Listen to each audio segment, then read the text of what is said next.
sa iyang pagministeryo sa kalibutan.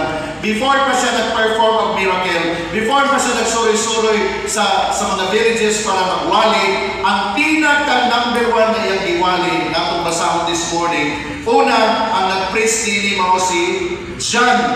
Si John the Beloved, or si John the Baptist, siya ang nag-prepare sa dalan para pag-abot sa Bisaya ng Jose sa Cristo. Try to look this verse. Matthew chapter 3, verse 1 and 2. Mao ni siya nga verse. Ingon siya din sa NI version, in those days, John the Baptist came, preaching in the wilderness of Judea.